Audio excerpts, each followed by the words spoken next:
Welcome back to the DeLo Show. I am your host, Ryan DeLozier, and lately we've been covering the Operation Net Nanny cases that have gone along with that. I noticed one of them came up this last week where Fred Thompson was convicted through the Net Nanny operation, and I didn't know that this kind of stuff went on. Apparently it happened back in 2019. But I think it's great. I think it's amazing. So if you're not familiar with it, if you haven't watched any episodes before, I can kind of get you up to speed right here, right now. But I do encourage you to go back and take a look, to take a listen to them. Covered, I think, two of them already. This might be my third one. Got quite a few of these. I've kind of gone down this rabbit hole all week. So Operation Net Nanny, it was led by the Washington State Patrol and their Missing and Exploited Children's Task Force. And it's an ongoing long-term initiative. It's targeting online predators, those people who go on and basically try to take advantage of kids. It has resulted in over 300 arrests and the identification and the rescue of numerous potential victims. This began in August of 2015. The sting operations, they include, like, it's through the Washington State Patrol, but they also use Yakima Police Department, like in the case of, I believe in Fred's case, the Yakima Police Department SWAT team came in and arrested him when he showed up at the house. So but you can go back and again listen to that. So they use the local, they use state, they use federal partners, they use other ones, and they use undercover officers who are posing as minors or as parents who have minors. They identify individuals seeking to sexually exploit children. And some of the key stats that went along with this. So I am going to go over this, but just for this one, there was, as of late of 2023, so not even current, the operation has led to over 320 total arrests across the state of Washington. In Washington alone. That's kind of scary. 320 arrests of people who came to someone's house looking to basically have sex with a minor. Yeah. Recent activity, so 2024 to 2026. So in February 2026, a 74-year-old man, that was Fred. He was convicted of attempted first and second degree child rape after the 2019 case. A Wenatchee area operation led to 12 arrests in July and August of 2024. And in November of 2023, there was a Cowlitz County operation that resulted in 15 arrests. The charges that typically stem from these, they result in charges of attempted rape of a child, so first or second degree, and then communicating with a minor for immoral purposes, and commercial sexual abuse of a minor.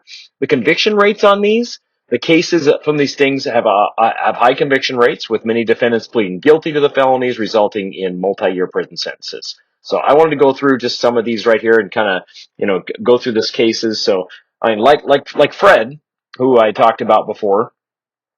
Today we're going to look at the why and the how of this as well, though. So as we go through, like, why do we do this and how does it really happen and what are the results? So I did find the report. The report is available. It's from the Washington State Institute of Public Safety, and it was released on June 2023, and then it was revised September 25th, 2023. It's called Internet Stings and Operation Net Nanny. And it's a 32-page article. You can get it on the internet. I will link it up in the description of this right here. So the report that I have, it's again, Washington State Institute for Public Policy. The state legislature asked them a simple question: do these stings work? And are they worth the millions we spend on the Missing and Exploited Children's Task Force? So that was a question asked by the state legislature. They want to know, like, when they have these cases, when they do stuff. I appreciate that they ask that is it working? Is our funds using properly as a tax-paying citizen of the state of Washington? I appreciate that we ask those questions. And what they found is fascinating. It's frustrating and a little bit frightening. So if you think these stings are just catching, lonely old man, I mean, that's what Fred was. He had the lonely old man defense. He just was lonely. He hadn't had sex in 20 years, so he might as well have it with an 11 or 13-year-old, right? I mean, that's not okay. So, I mean, he would never hurt a fly. The data that's going through these might surprise you. So I'm just going to go over a few of these right here. So according to the Washington State Institute for Public Policy, that's the WSIPP, 96% of net nanny arrests come from two specific scripts. So there's scenario one. And that is the one we know from TV. The detective poses as a minor on a dating site, and this accounts for about 57% of the arrests. And then there's scenario two, okay? And this is what snared Fred Thompson. This is where an undercover officer poses as a parent looking for someone to sexually mentor their child. This is arguably the darker of the two because it filters for men who aren't just looking for a peer. They're actively looking for permission to cross the ultimate line. So the report notes, same report, that from 2015 to 2023, the Washington State Patrol made over 311 arrests. That's 311 people who walked into a house. These were arrested, like Fred, walked into a house thinking that they were going to go there and meet a child. 311 people going to a house, making texts, bringing condoms and things ready to go. 311 of them that were going there expecting to meet a child, 11, 13-year-old child.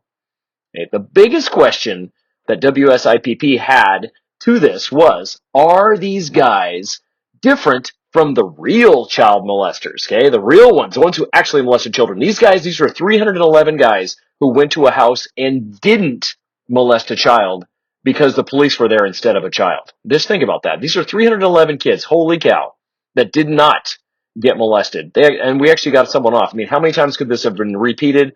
For these guys, I doubt this. I mean, 311 of them, probably not their first rodeo going and doing this. Just saying. I don't know. I could be wrong. You could get caught on your first time.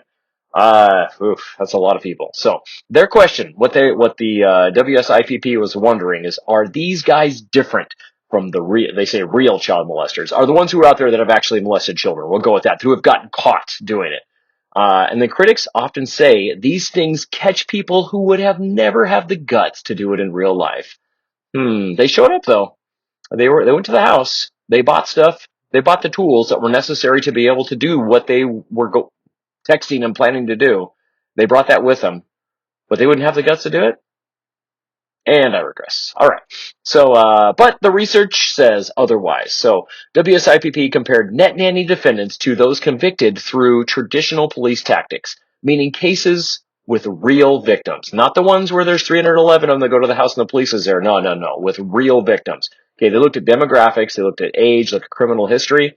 Their conclusion after doing a correlation between these two groups, the ones caught up in the Net Nanny and the ones who have got caught or convicted through traditional police tactics, on average, the people caught in these stings resemble hands-on offenders in almost every measurable way. That's right. Every way that the ones who went and saw a police officer and those who went and actually saw there was a child right there in the house, same thing, in every way that we could measure possible, they're the same. Okay. This is why the pedophile first naming, like we refer to him as pedophile, Fred Thompson, pedophile, Hayden Erlinson, and so on. That's why I refer to them as that on this show. It's so important because they're a pedophile first. The data suggests that if the child hadn't been a cop, that's right, the one at the house, remember we set up these stings, not we, but the Washington State Patrol did, set up stings, and it was a cop there posing as a 13-year-old or an 11-year-old or the mother of a 13 or 11-year-old who was basically going to have their child be mentored by Fred Thompson. There was a high statistical probability that the crime would have still been completed if a cop wasn't there. If a child was there instead, high statistical probability that the crime would have been completed. So, let's talk about the controversy going on with this. Because no real child is involved, these are considered attempt crimes, okay? Because the actual child molestation did not happen. The conversation, having a conversation with a minor for immoral purposes, that did happen. Even though it wasn't a child, it was a police officer masquerading as one. Yeah. But these ones, as they get to the house, as they bring the little tools necessary to do the job that they were going to do, they are attempt crimes. So in the eyes of the law, you need two things. Okay, you need an intent and a substantial step.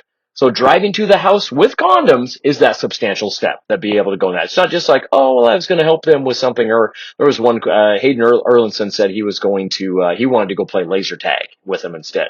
The 13-year-old, kind of weird when you're an adult, unless it's your own child or something. But no, that's weird.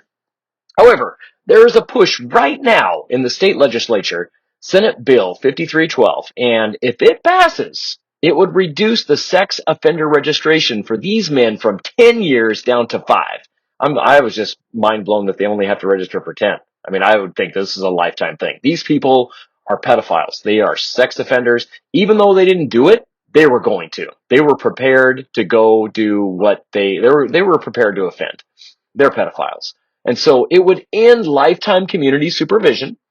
Supporters say these are victimless crimes. Yeah, well, they could have, my guess is out of those 311, there are some victims out there.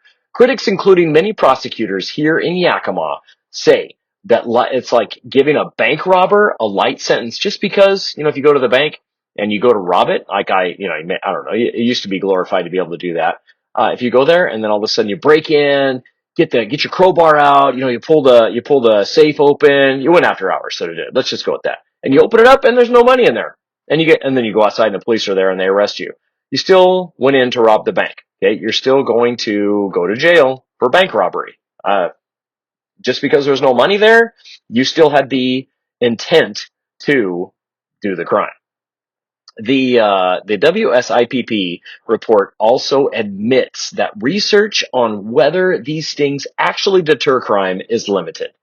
We don't know if seeing Fred Thompson's face in the paper stops the next guy from clicking on that ad on Craigslist that says a mom looking for comfort and joy or whatever it said it was, something weird. But we do know that for every sting, about 16 predators are taken off the street. So there we go. Every time they do one of these things, they're taking 16 predators off the street for 10 years. And if SB 5312, it's going to get dropped down to 5, where these people don't have to register. So, I'll let you know more about who is supporting that one. It's a bunch of people over in Seattle.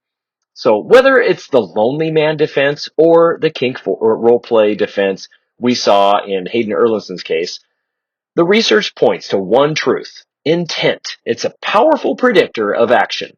So I want to thank you for joining me today as I went through this with you.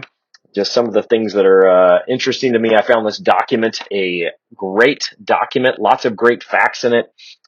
So there was not a lot of research on this, on how this goes about. So they cover that in this right here. They talk about Operation Net Nanny. They talk about the 311 arrests.